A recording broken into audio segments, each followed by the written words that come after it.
Amigas y amigos de todo el Ecuador, muy buenas tardes, bienvenidas y bienvenidos a nuestro programa. Aquí iniciamos Adán Cineva a través de Sonorama, la gran señal nacional. Mi saludo en esta tarde en la provincia del Tungurahua, Ambato, Pilla, Roquero, 103.7, también en Cotopaxi, Latacunga, Pujilí, Saquicilí, Salcedo y Chimborazo, 103.7 FM, en Riobamba, Guano, Cajabamba, Guamote, Chambo, Colta, Penipe. Mil gracias a aquellas personas que nos escuchan en el centro de la Sierra Ecuatoriana.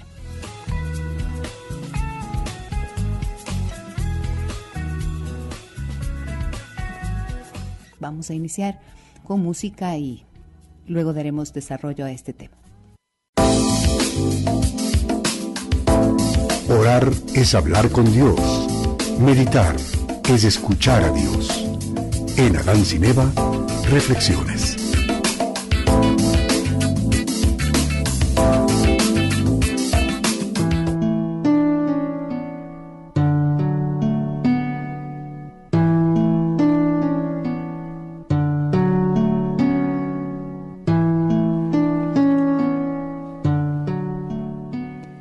Tus hijos no son tus hijos, son hijos e hijas de la vida deseosa de sí misma.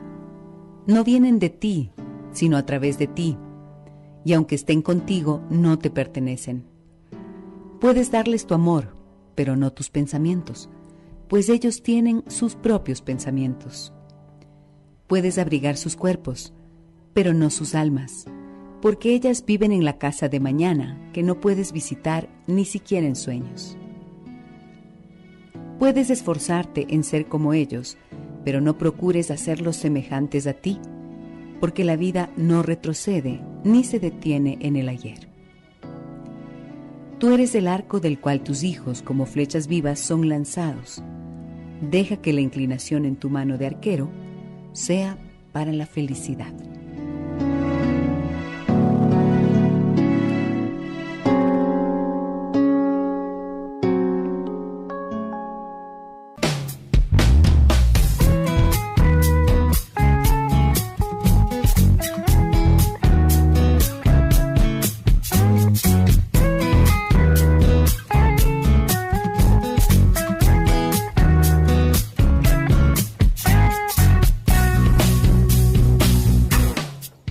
Son las 3 de la tarde con 18 minutos. Tus hijos no son tus hijos, son hijos e hijas de la vida deseosa de sí misma. No vienen de ti, sino a través de ti, y aunque estén contigo, no te pertenecen. Con esa lectura habíamos iniciado el programa, amigas y amigos, y este es un texto que me trae la doctora Silvia Di Santo. Ella es psicóloga clínica, psicoterapeuta. Está con nosotros en el programa y con ella vamos a hablar acerca de la crisis de adolescencia. Buenas tardes, Silvia, bienvenida al programa. Me da mucho gusto tenerte aquí y reencontrarnos en micrófonos después de tanto tiempo. ¿Cómo estás? Muy bien, muchas gracias por invitarme y saludo a todos nuestros oyentes. Y espero que esto les sea nuestra conversación de mucha utilidad, porque este tema es muy importante en la vida de nuestros hijos. ¿Qué es una crisis de adolescencia? Y antes de decir crisis de adolescencia, me gustaría explicar qué es una crisis. Bueno, en el proceso de desarrollo psicosocial desde la niñez hasta a la etapa adulta, las crisis se presentan en los cambios de fases o etapas de desarrollo, ¿no? Entonces tenemos la crisis que implica peligro, como etimológicamente la palabra implica peligro y oportunidad, ¿no? Uh-huh. Entonces los momentos de crisis son delicados, ¿no? Tenemos entre fase y fase, la primera de los 0 a 2 años, la segunda fase de 2 años hasta 12, la de la adolescencia, que es de 12 a 20, de 12 a 18, y actualmente por razones sociales, digamos, está muy alargada esta crisis, ¿no? Esta etapa, que va hasta que los chicos terminan la universidad, o más aún, hasta que se casan más tarde. Es como que la adolescencia se ha prolongado y entonces ya no se termina a los 18 o 20 años, se habla de que hasta los 24, 26, 28, quién sabe, ¿no? Por ahí hay adolescentes eternos también. Ajá, sí. Ok, ahora, si es que esto se trata de entonces las dificultades que pueden existir en la transición de una etapa de la vida o de una fase de la vida a otra, ¿qué es lo que tú estás observando como crisis precisamente en la adolescencia?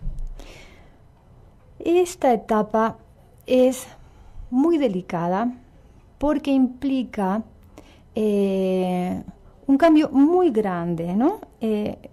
Hay dos cosas importantísimas. Primero, la búsqueda de identidad del joven, en el que él se separa de su familia, en el sentido de encontrarse a sí mismo, diferenciarse de su familia. Y esta etapa, y otro aspecto importante del cambio de poder. O sea, antes de la adolescencia, el niño obedece, el niño es pasivo. O sea, al niño le dan las reglas, le organizan la vida, le enseñan y le cuidan, y en esta fase él tiene que empezar a administrar su propia vida, tiene que tomar ese poder, pero los padres tienen que soltarlo para que esto suceda. Es la única forma en la que el joven o la joven pueden madurar, pueden convertirse en adultos productivos. Y esto, yo estoy observando muchas dificultades de los padres en aceptar este cambio, que el autor Carlos Baiton le pone las palabras parricidio, matricidio y filicidio. O sea, aquí el hijo tiene que matar simbólicamente a los padres y los padres tienen que matar simbólicamente al hijo, en el sentido de dejarle ser adulto, ¿no? Dejarle organizar su vida, empezar a tomar decisiones, poner las reglas de la casa en conjunto democráticamente y ya no como el niño. Y hay muchos padres que siguen tratándolos como niños. Esto dificulta mucho ese proceso. Ahora, esta diferenciación quiere decir que este niño que ahora entra en la etapa de adolescencia va a querer tener una identidad propia. Y por allí la rebeldía que siempre se ha atribuido como aquello de la edad del burro, que se dice acá en nuestros países, ¿no es cierto? La edad del pavo también en algunos otros. Es como, se entiende como que es normal que haya ciertos comportamientos de rebeldía. Sin embargo, no nos podemos quedar solamente con esa expresión de que es un rebelde el adolescente porque está en esa etapa de rebeldía, sino que habría que entender que es precisamente la necesidad de empezar a ganar un poco más de espacio para sí. Pero hay algo que me parece que es importante que se observa harto ahora, que los padres, en esto que tú mencionabas antes, Silvia, no permiten que haya esa transición, de alguna manera les cuesta trabajo. Yo veo que hay como una tendencia a sobreproteger a los hijos, como decimos en buen ecuatoriano, a darles haciendo muchas cosas y a seguirlos viendo como niños en muchos aspectos también, y a resolver por ellos situaciones que ya podrían resolver. Desde cosas tan simples como que puedan salir y tomar un bus para irse de la casa al colegio, o que puedan salir de la casa e irse al cine tomando un autobús, pero no, ahora hay como una especie de te voy a cuidar, te voy a proteger, te voy a dar todo hasta etapas bien avanzadas. ¿Qué consecuencias puede traer esto? Bueno, este proceso de ir cediendo el poder tiene que ser gradual. El bebé es completamente vulnerable, dependiente por completo de los padres. 100%, después empieza a comer solo, empieza a vestirse solo, a bañarse solo, y así van aumentando las cosas que él va pudiendo hacer solo. En la adolescencia, los padres tienen que aceptar que van a ir perdiendo el poder. ¿A cambio de qué? De nada. Bueno, no es de nada, sino de verlos felices y realizados, ¿no? Uh-huh.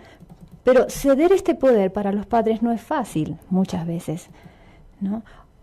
También, ¿por qué? Por la educación que recibieron, porque esto de la crisis de la adolescencia es muy nuevo. Fíjate, acuérdate que ya en 2 generaciones atrás no existía crisis de adolescencia. Uh-huh. Sin ir más lejos, mi propia abuela me cuenta que los niños se sentaban en la mesa y no podían abrir la boca. Ellos tenían que estar callados, ¿no?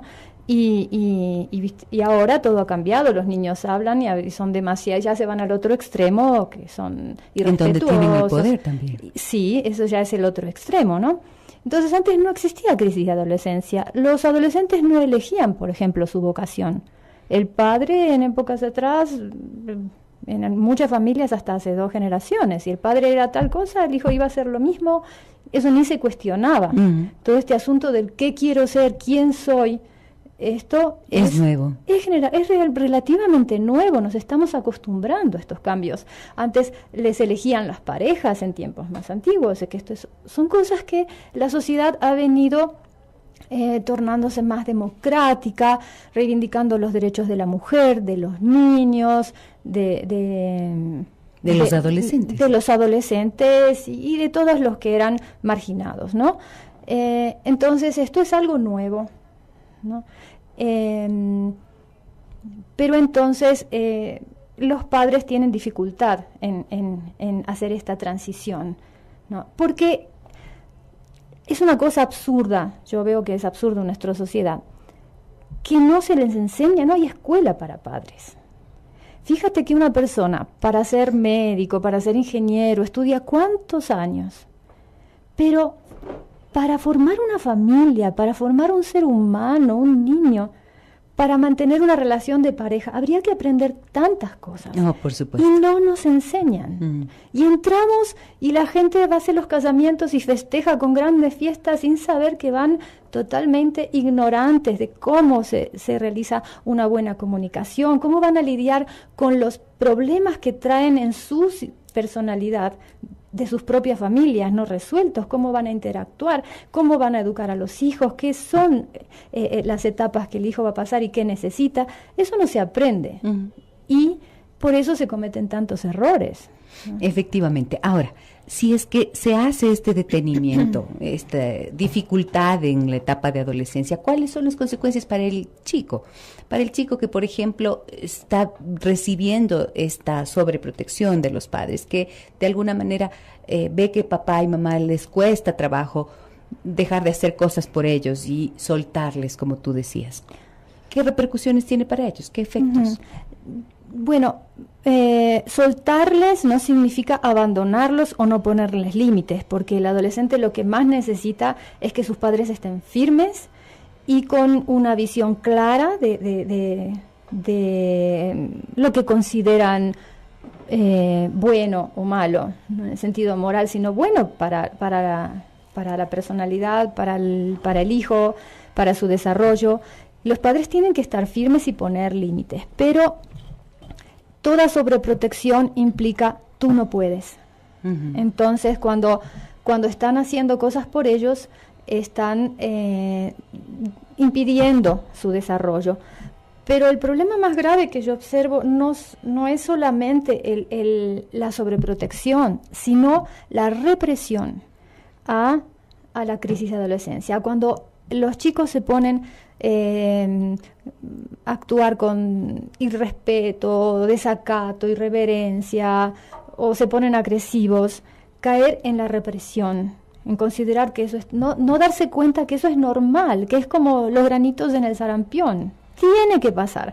Yo les digo, papás, si su adolescente se volvió, como dicen aquí, majadero, los felicito. Lo han criado con la autoestima suficiente para que pueda expresar esas cosas, pero no tienen que permitirles que les falten el respeto, ¿no? Pero sí dejar que se expresen, y cuando cometen una falta de respeto, mostrarse ofendidos con una indignación a la altura, ¿no? Hacerles sentir que eso estuvo mal, pero no caer en el descontrol emocional, en los gritos, en ponerse a pelear de igual a igual. En pelear de igual a igual. Eso es lo peor, porque pierden el respeto que el joven necesita tener.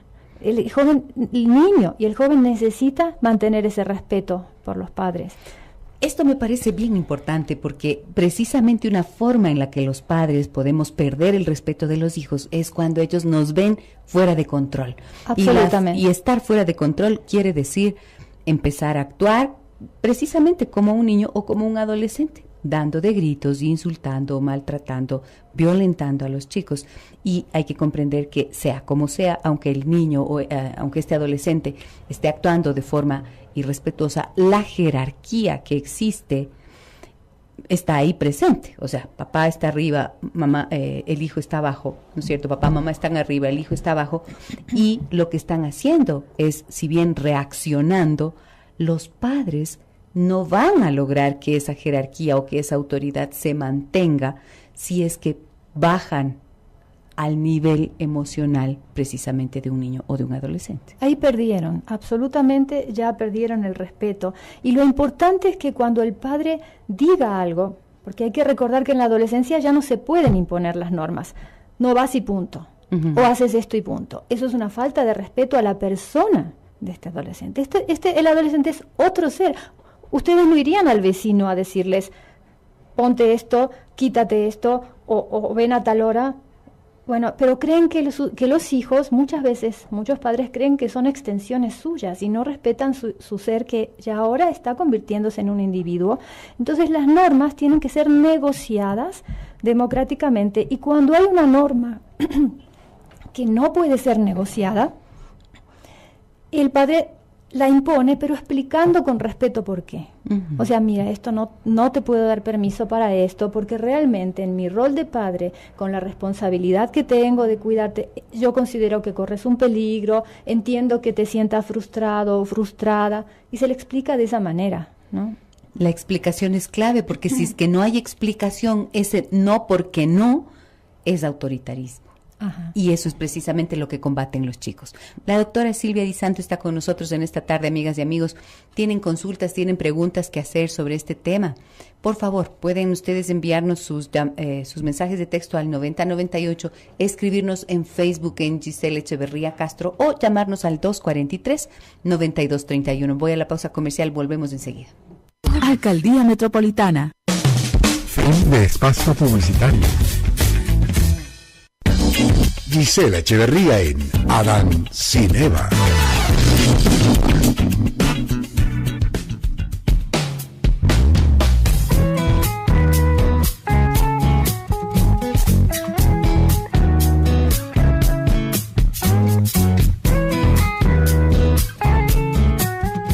Crisis de adolescencia, ese es el tema del que hablamos en esta tarde, amigas y amigos, y lo hacemos junto a la doctora Silvia Di Santo. Ella es psicóloga clínica, psicoterapeuta. Silvia, yo mencionaba esto de la sobreprotección, y tiene que ver con la imposibilidad de los padres de ceder el poder, como tú mencionabas. Claro, cada nueva etapa implica que la anterior debe morir. Entonces, tanto los hijos como los padres deben dejar morir a la niñez.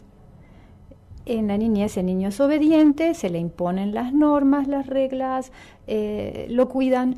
Y aquí hay que dejar ir esto para abrirse a lo nuevo, que es esta nueva etapa que trae tantos cambios, que es un terremoto en la familia, ¿no? Y los padres pueden sentirse inseguros de soltar. Tú viste que si una persona viene a reemplazarte en un trabajo, se le vas enseñando, mira, esto lo tienes que hacer así, y le vas enseñando hasta saber que lo puede hacer bien. Entonces los padres tienen que hacer este proceso, pero sabiendo que las bases, si están bien hechas las bases, en la infancia no va a haber problema.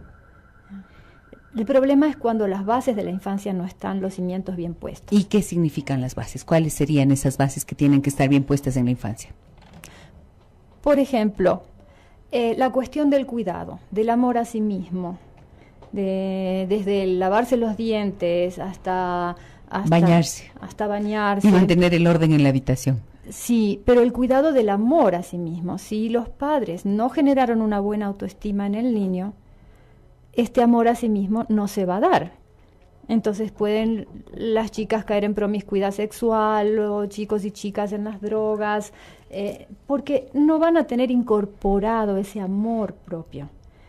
Lo mismo cuando hubo padres muy controladores, muy autoritarios, ellos van a tener dificultades en integrar la organización de sus vidas, la administración de sus vidas,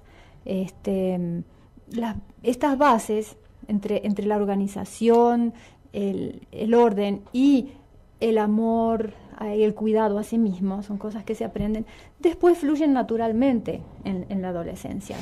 Ahora, el punto es cómo haces para que esa autoestima del niño, de la niña, realmente formen parte de su estructura de personalidad y queden esos cimientos bien forjados. Eso podríamos hablarlo en otra ocasión porque es un tema muy complejo, muy largo y muy importante. Pero claves que puedan ser útiles en este momento. ¿Cómo qué cosas? Porque tú mencionas, es indispensable que las bases estén bien sentadas.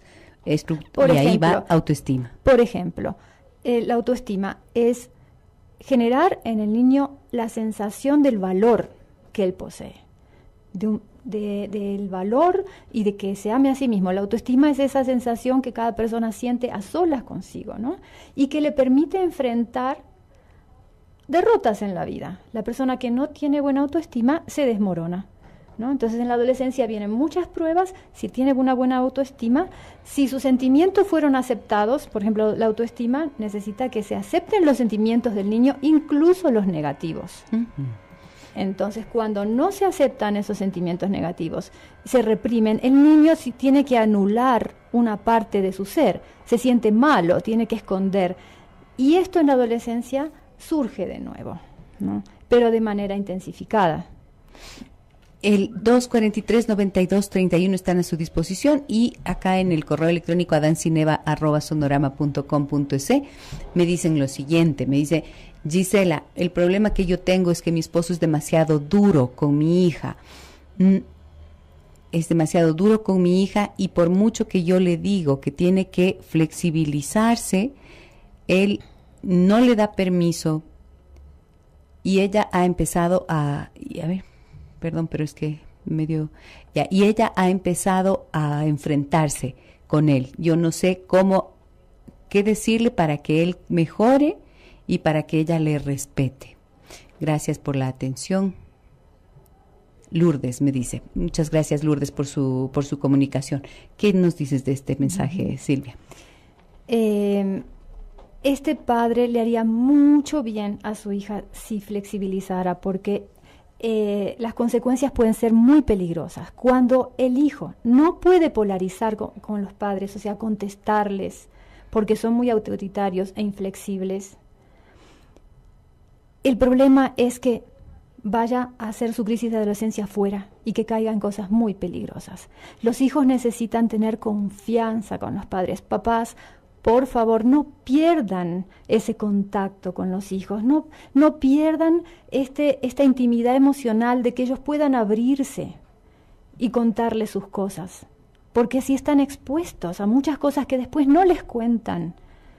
Entonces ese padre ya perdió, ese padre así autoritario, cuando no puede negociar, no puede negociar los límites o no puede aceptar las faltas de respeto y se ponen a reprimirlas, te quito esto otro, ¿no? Ya pierden el respeto de sus hijos, pero sobre todo pierden la cercanía. Uh-huh. Eso es un gran peligro. Ahora, el hecho de que los chicos cuenten todo, también esto a mí me parece un poco complicado. Hay padres o madres, sobre todo las madres, que quieren saberlo todo, casi que meterse en las células de los chicos, de las chicas, y andan como en un plan de inspección, que más allá de que exista un interés genuino por empatizar con ellos y comprenderlos, es más bien ¿dónde estás? ¿Cómo estás? Así como vigilantes, ¿no es cierto? En un control policial, uh-huh, que luego eso termina rompiendo precisamente la confianza. Absolutamente. Entonces ahí me parece que hay un riesgo y también comprender que como padres, lo que decía esta poesía, ¿no? Que sí, son nuestros hijos, pero podemos darles el amor, pero no nuestros pensamientos, y que ellos tienen sus propios pensamientos y no podemos pretender meternos en el cuerpo de ellos y en la mente de ellos, porque también tienen derecho a su privacidad, a un espacio de intimidad. ¿Cómo ves eso tú, Silvia? Claro. No. Cuando yo decía que tengan intimidad emocional, es que estén ahí cuando ellos los necesitan, uh-huh, ¿no? Para que les cuenten sus cosas, escucharlas con escucha empática, sin juzgar, sin aconsejar, sin criticar, solamente estar ahí darles soluciones si les plantean algo, pero no meterse ni invadir a que cuéntame. Hay que dejarles que ellos cuenten cuando quieran, y muchas veces esto se debe a que los padres tienen que revisar, que no tienen las cosas en sus vidas solucionadas, y están teniendo expectativas, poniendo expectativas de cosas no resueltas, de deseos no cumplidos de ellos mismos en los hijos, ¿no?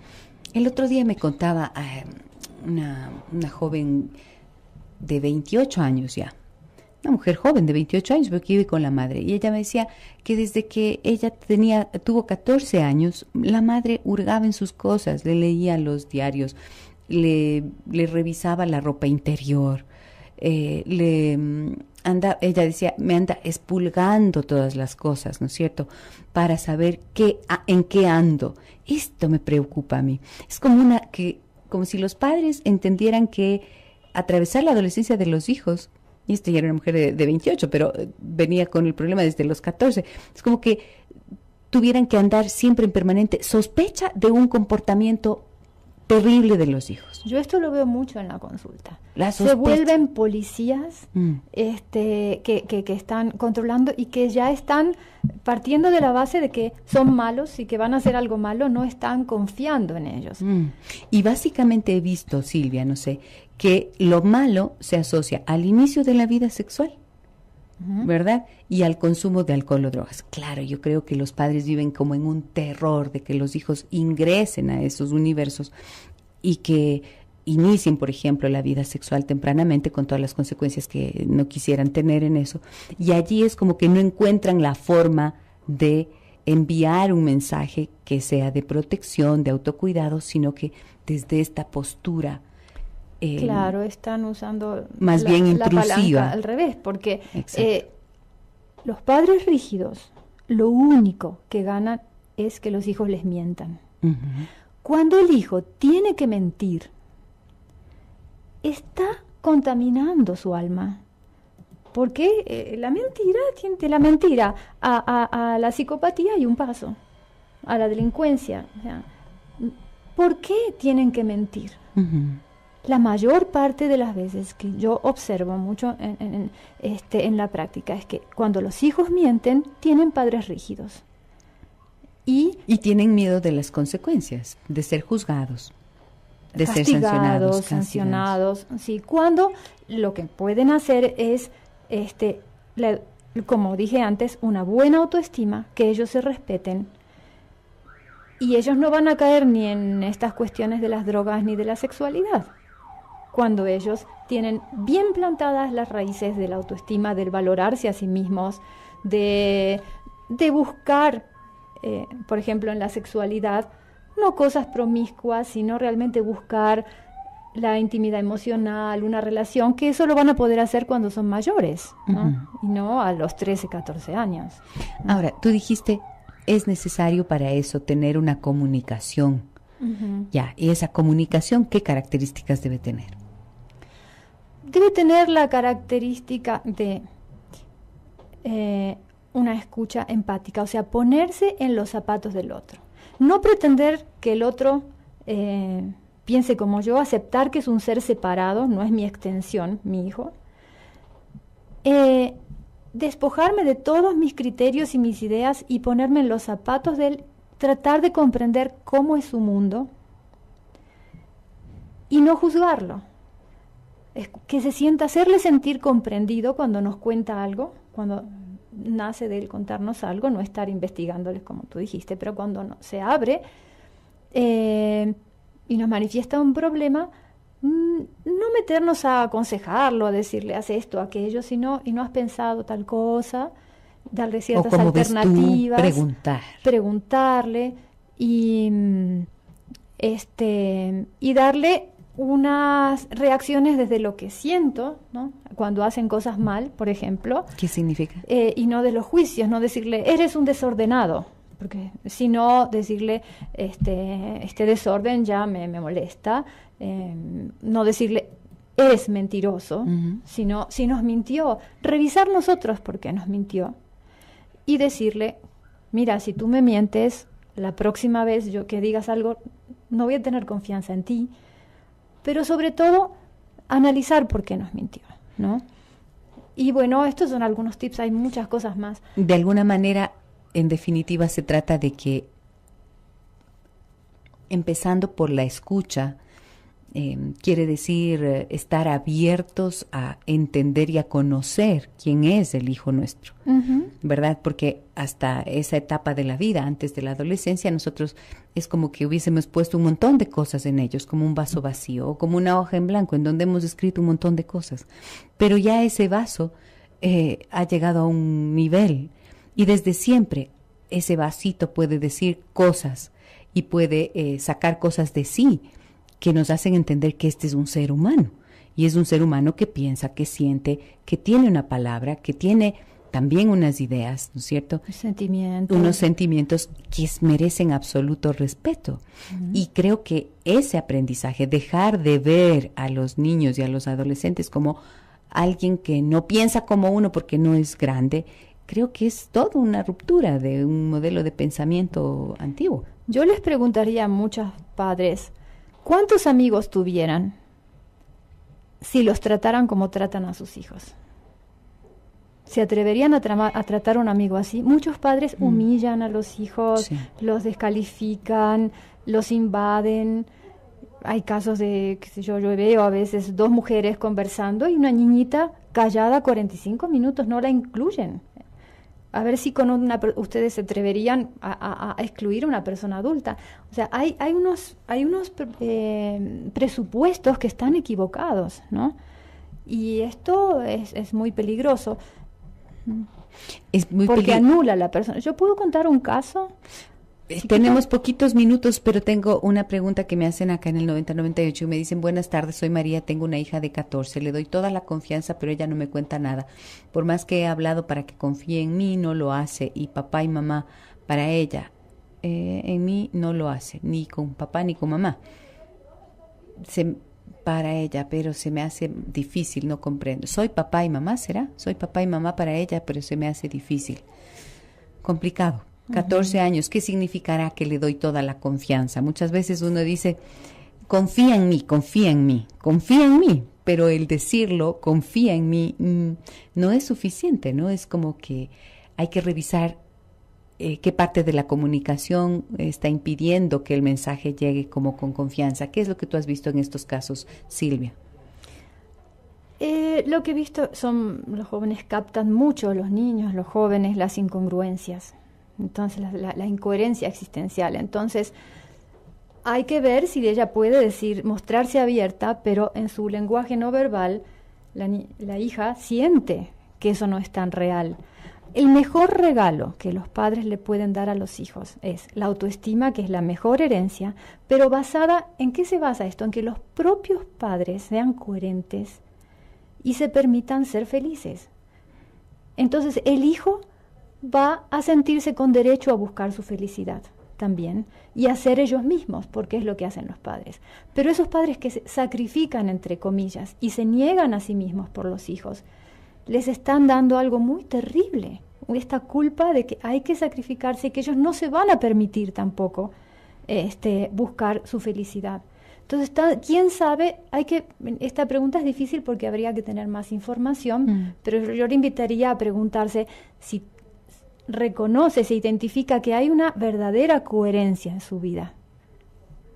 Y creo que aquí, por ejemplo, no sé, se me acaba de ocurrir, pero cuando un hijo no confía es porque ha escuchado muchas veces, por ejemplo, decir, eres mentiroso, o lo que te pasa no tiene mayor importancia. Solamente en esas frases ya uno envía un mensaje que al hijo le hace dejar de confiar de entrada. Entonces, si no creemos en lo que nos dicen, difícilmente una persona que siente que no creen en ella o en su palabra va a animarse a hablar. O a veces se dice, confía en mí, pero cuando quieren hablar de alguna cosa, estoy ocupado, no los escucho, y entonces ahí es cuando precisamente de forma inconsciente se envía ese mensaje de no confiar.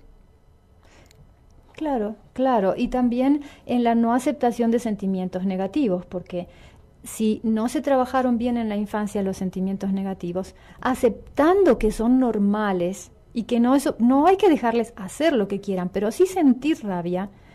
El caso que yo quería contar era justo este de las pataletas, pero no sé si hay tiempo. Tenemos solamente 3 minutos. No, ya no nos da el tiempo, ¿no es cierto? Eso creo que va a ser para una próxima invitación, Silvia. Algo que quisieras dejar como mensaje final para las personas que nos escuchan. A ver, no hablamos de la vocación en los adolescentes. No, porque ese puede ser otro capítulo. Otro capítulo, pero una cosa que hay que tener cuidado, que muchos padres hacen, es presionar a su hijo para ya empezar a estudiar cuando termina el colegio. Y esto es algo muy delicado, porque o presionarlo hacia una cierta carrera o dirección, ¿no? Es que ya te vas a quedar sin hacer nada, vas a hacerte el vago, vas a estar de vago.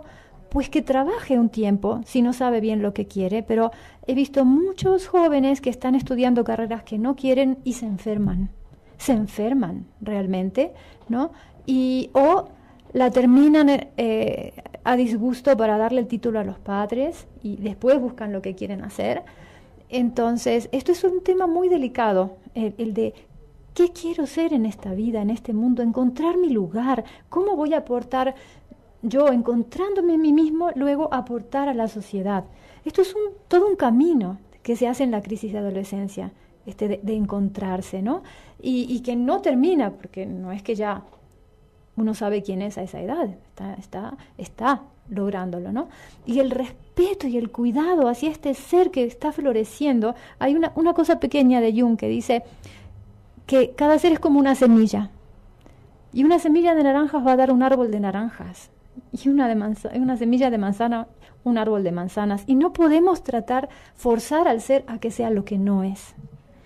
Por lo tanto, gran tarea de los padres es, a través de esta escucha y en esta crisis de adolescencia, poder acompañarlos también con un respeto total, ¿verdad? Como tú decías, a ese ser, para que pueda encontrarse a sí mismo. Y desde luego, ni la sobreprotección, ni la descalificación, ni la imposición, ni el autoritarismo son buenas herramientas para lograrlo. Eso es lo que concluyo de lo que tú has dicho en esta tarde, Silvia, es así.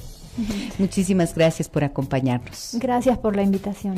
La doctora Silvia Di Santos estuvo con nosotros, y antes de despedirme quiero invitarles a todas las personas que nos escuchan a que disfruten de las fiestas de la Jora 2013 en Cotacachi, un cantón turístico encantador en la provincia de Imbabura, donde ustedes podrán disfrutar de shows de artistas nacionales e internacionales, desfile de la alegría, Festival de Juventudes y otros eventos sociales, culturales y deportivos. Invitación que hace el Comité de Fiestas Jora 2013. Vivan las fiestas en Cotacachi, provincia de Imbabura. Un abrazo muy grande a todos ustedes, amigos y amigas. Gracias por acompañarnos, por sus llamadas, por sus mensajes. Y mañana los espero a partir de las 15:05 aquí en Adán Cineva. Soy Giselle Echeverría. Hasta mañana. Adán Cineva, un programa conducido por Giselle Echeverría. Muy alargada esta crisis, ¿no? Esta etapa, que va hasta que los chicos terminan la universidad, o más aún, hasta que se casan más tarde. Es como que la adolescencia se ha prolongado y entonces ya no se termina a los 18 o 20 años, se habla de que hasta los 24, 26, 28, quién sabe, ¿no? Por ahí hay adolescentes eternos también. Ajá, sí. Ok, ahora, si es que esto se trata de entonces las dificultades que pueden existir en la transición de una etapa de la vida o de una fase de la vida a otra, ¿qué es lo que tú estás observando como crisis precisamente en la adolescencia? Esta etapa es muy delicada porque implica un cambio muy grande, ¿no? Hay dos cosas importantísimas. Primero, la búsqueda de identidad del joven, en el que él se separa de su familia, en el sentido de encontrarse a sí mismo, diferenciarse de su familia. Y esta etapa...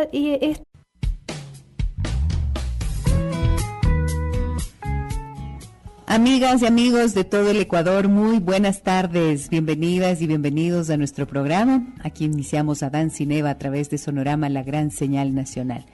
Mi saludo en esta tarde en la provincia del Tungurahua, Ambato, Pillaroquero, 103.7, también en Cotopaxi, Latacunga, Pujilí, Saquicilí, Salcedo y Chimborazo, 103.7 FM, en Riobamba, Guano, Cajabamba, Guamote, Chambo, Colta, Penipe. Mil gracias a aquellas personas que nos escuchan en el centro de la Sierra Ecuatoriana.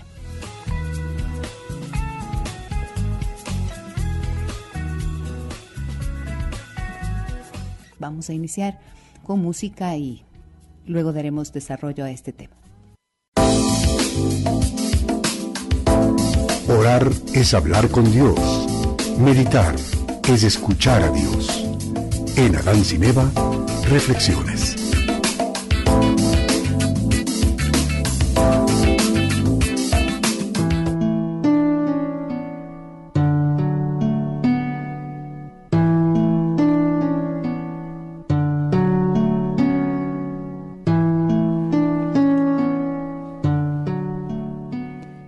Tus hijos no son tus hijos, son hijos e hijas de la vida deseosa de sí misma. No vienen de ti, sino a través de ti, y aunque estén contigo, no te pertenecen. Puedes darles tu amor, pero no tus pensamientos, pues ellos tienen sus propios pensamientos. Puedes abrigar sus cuerpos, pero no sus almas, porque ellas viven en la casa de mañana, que no puedes visitar ni siquiera en sueños. Puedes esforzarte en ser como ellos, pero no procures hacerlos semejantes a ti, porque la vida no retrocede ni se detiene en el ayer. Tú eres el arco del cual tus hijos, como flechas vivas, son lanzados. Deja que la inclinación en tu mano de arquero sea para la felicidad. Saludo a todos nuestros oyentes. Y espero que esto les sea nuestra conversación de mucha utilidad, porque este tema es muy importante en la vida de nuestros hijos. ¿Qué es una crisis de adolescencia? Y antes de decir crisis de adolescencia, me gustaría explicar qué es una crisis. Bueno, en el proceso de desarrollo psicosocial desde la niñez hasta a la etapa de adulta, las crisis se presentan en los cambios de fases o etapas de desarrollo, ¿no? Entonces tenemos la crisis, que implica peligro, como etimológicamente la palabra implica peligro y oportunidad, ¿no? Uh-huh. Entonces los momentos de crisis son delicados, ¿no? Tenemos entre fase y fase, la primera de los 0 a 2 años, la segunda fase de 2 años hasta 12, la de la adolescencia, que es de 12 a 20, de 12 a 18, y actualmente por razones sociales, digamos, está...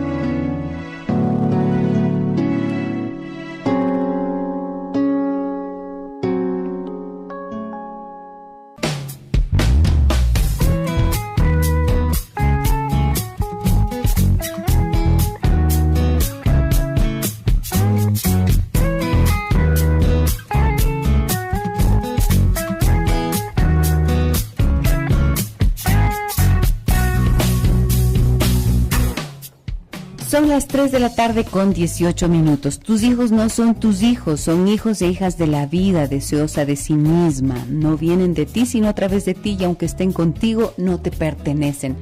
Con esa lectura habíamos iniciado el programa, amigas y amigos, y este es un texto que me trae la doctora Silvia Di Santo. Ella es psicóloga clínica, psicoterapeuta. Está con nosotros en el programa y con ella vamos a hablar acerca de la crisis de adolescencia. Buenas tardes, Silvia, bienvenida al programa. Me da mucho gusto tenerte aquí y reencontrarnos en micrófonos después de tanto tiempo. ¿Cómo estás? Muy bien, muchas gracias por invitarme. Y